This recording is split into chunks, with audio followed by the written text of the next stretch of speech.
Yo, what's up, guys? It's Thursday afternoon, 12:06. I don't know if you can see my phone, PM, on a Thursday. And I'm actually about to go to Georgia Tech, to see Georgia Tech for a scholarship interview. I don't know if I would want to go to Georgia Tech. I don't really care about the scholarship. The whole reason I'm going is just to tour it, see the vibe there. As I've spoken about recently in my other videos, I'm really just going to college for social life, so trying to find where to optimize. It's not just about fun. I'm not like a super big party guy. I usually don't drink, and if I ever drink, which is very rare, it's like barely anything. I've never been drunk in my life. So I am looking for somewhere where I could be around the highest quality people that are on my wavelength, that are also fun. But yeah, just wanted to talk. Not sure exactly what I wanted to talk about, but just decided to pick up the camera and record because a lot of you guys have seemed to like my last videos and found them inspiring, which is my whole goal with this, is to show you guys that it's very possible to do what I'm doing. You could do it yourself. We just hit a massive day on calorie. Let me show you guys. We just did $100,000 in the last 24 hours. Let me pull this up right now. It's absolutely crazy. So right now, you'll see it says 99.95K, but let me refresh because that's outdated by like an hour.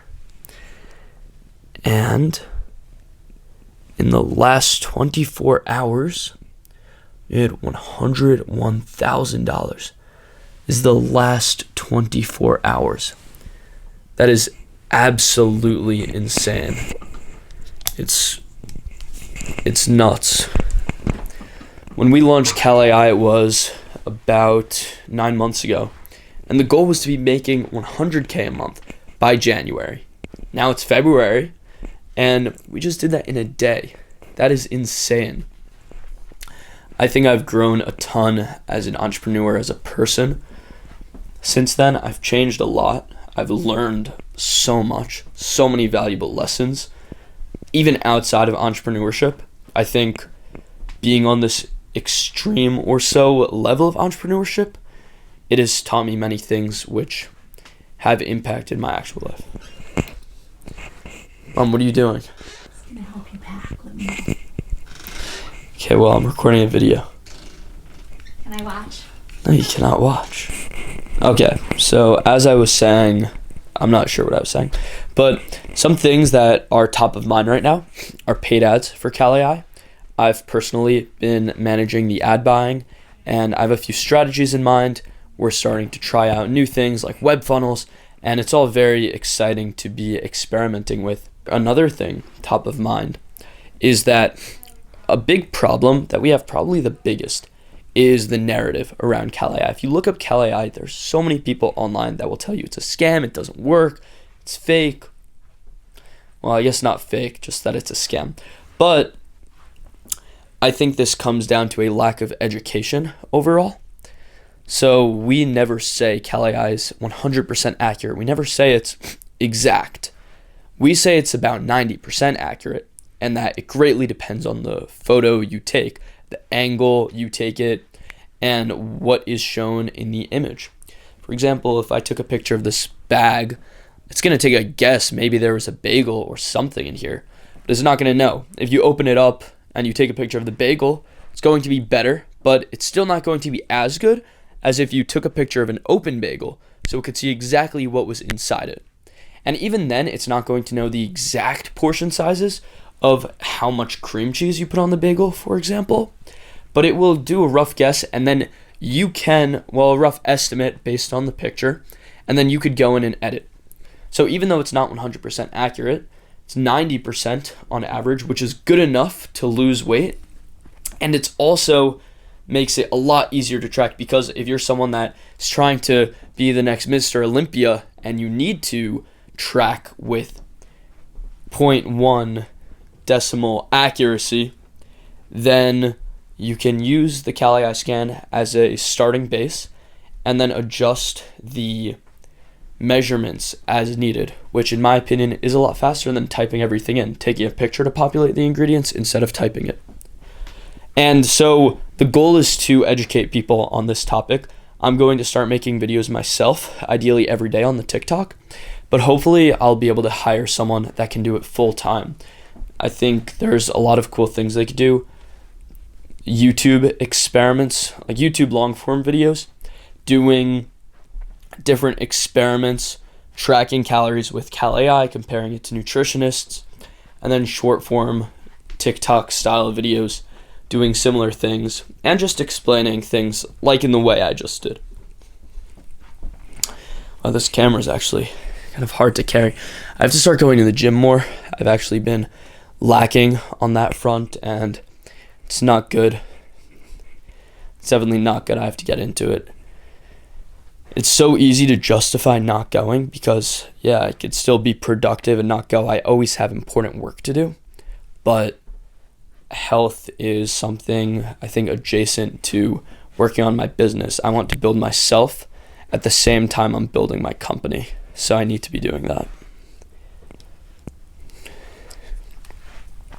There's something interesting I learned about the game of chess. And I say this because I have a chess set right here. Something interesting I learned. Okay, it's very bright, so hard to see, and this is a glass chess set.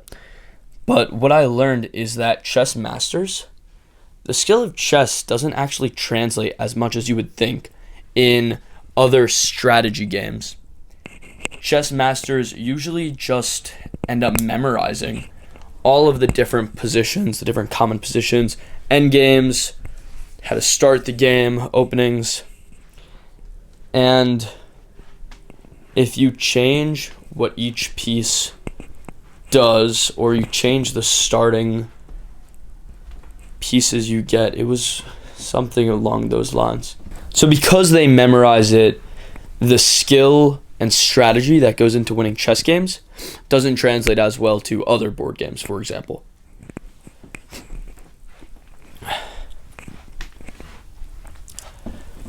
I love learning, and I honestly really don't enjoy reading. There are so many books I want to read because I've had the thought recently that if I was next to Steve Jobs while he was founding Apple, next to Elon Musk while he was growing SpaceX and Tesla, next to Bill Gates, next to all of these great people, Alexander Hamilton, when he was helping with the Constitution, I would take away all of these lessons that I could directly apply to build something myself. And I say this because I built CalAI. I firsthand saw everything that went into it, and therefore I know I could do it again. I know I could build another app and also scale it up tremendously. Theoretically, I'm sure that the books are missing many details, but if I could read every book out there about these people, I would pick up a ton of the lessons that I would have picked up if I was with them and alongside them. So I've wanted to read more. I like listening to audiobooks because I can read them a lot faster. They're also easier to consume. But it's hard for me to make reading an active activity. I usually only do it when I'm doing something like driving. So sometimes I'll intentionally go out of my way to go on a drive for some particular reason, where the real purpose of the activity is to read, even though that's not what I'm doing. At the same time, what I said about reading these books is that something I've learned recently is that almost all information people post online or talk about publicly, even on podcasts, is either wrong or only half the picture. It's very calculated what they want to share with the public, and the actual alpha, the actual sauce and secrets that they use to grow their company came from are more secretive, and they're not going to share that publicly. The book I'm reading right now is the biography of Alexander Hamilton, and it is great. It's super, super interesting to learn about the past and what his life was. He's an extremely inspiring figure, and He's said a lot of things that I think are very interesting. Actually, I was listening to a podcast about Thomas Edison yesterday on the How to Take Over a World podcast, and I recommend it. It's very good. I've been listening to it recently. And it talks about his view on genius. And his view on genius was that no one man is a genius, and no one man creates an original idea. He believes ideas come from and are almost extracted out of the environment, and that genius is almost stumbled into, and you catch it. You catch genius. If you are always working, then you will catch more acts of genius than someone who's working less than you. So this actually would support how Elon Musk operates. He says at least that he works about 120 hours a week. So if he's working that much, he must be catching more genius than the average person working, the average founder working even. Something else interesting about Thomas Edison that I learned is that he really brute forced his way to inventions. He didn't go to school, so he did not know the scientific method. So instead of starting with logic and reasoning before jumping into a task and creating a whole plan, he would just jump in. One example is that he was trying to find a material for, I believe it was a transmitter of one of the first telephones. And it was a race between him and Alexander Graham Bell. Alexander Graham Bell, he took the more scientific approach. He thought about it very carefully, and based on previous knowledge and some theories backed by what could be potential clues, he experimented with new materials to improve the transmitter. Thomas Edison, on the other hand, just brute forced his way. He tried any material he found. Apparently he tried frog guts, pig, and a bunch of metals as well. At the end, Thomas Edison's was far, far more successful than Alexander Graham Bell in terms of how far it could transmit the voice without it getting distorted and lost. And I think these are good lessons to take away. I've actually thought about this whole notion of intelligence recently, and I've wondered how much it actually matters for success. Will I be able to create something that can change the world as much as I want to change the world and aspire to change the world if I don't have as high of an IQ as someone like Elon Musk? Also, on this note of IQs, if you look up any inventor or anyone who was one of the richest people in the past, like Steve Jobs, for example, it will say his IQ is somewhere between 140 and 160. If you look up Albert Einstein, they estimate his is 160. And all of these people, they didn't actually take an IQ test and publicize it. This is an estimation, but I've thought a lot about this. An estimation based on what? I think it's just an estimation based on their success. So if Steve Jobs didn't create the iPhone, no one would have thought he had an IQ as high as he did. But because he created an iPhone and changed the world, people assume he must have had this enormous IQ. I mean, Elon Musk, for example, he's still alive today, but even him, he didn't publicize his IQ anywhere. And people estimate that his is enormously high as well. But that's just based on the fact that he's a trillionaire sending rockets to space. So is this something where, as a society,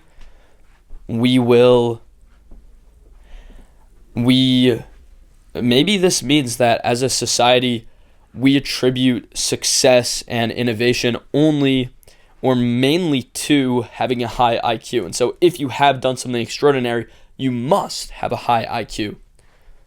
But I don't actually think that's the case. I think it comes down to many other things. And to be honest, it's not like I knew him personally, but from what I've heard about Steve Jobs, it seems like he doesn't come off as the person that was the genius mathematician that's in my math class that would have gotten a 1600 on their SAT the first try because of their high IQ. No, but he does seem like someone who thinks like no one else does. A true contrarian. Someone who isn't afraid to go against the norm. The type of guy who experiences so many cultures, living as a monk to change his whole perspective on life. And I think that's the kind of founder, the kind of person that I want to be. And I really do believe that's what it takes. And as I'm pacing around my room right now, talking to a camera, looking like a lunatic, I think that was honestly the epiphany I needed. I just was kind of rambling for a little bit, but I've thought about it a lot, and now it is becoming more clear to me than it was before recording this. I truly believe in myself. I always have. Obviously, I've had doubts in my abilities sometimes, as everyone does, but I always come back to believing in myself, and I know I can accomplish anything. I don't know why you guys stuck around for my rant. I hope you guys got some value from this, but I'll probably make a video a month at least. We'll see how people are receptive to this style. I'm honestly just documenting, even if no one watches this, I don't care that much. Ideally, someone will piece together all of this content in a few decades and make some very cool documentary. All right, guys. See ya.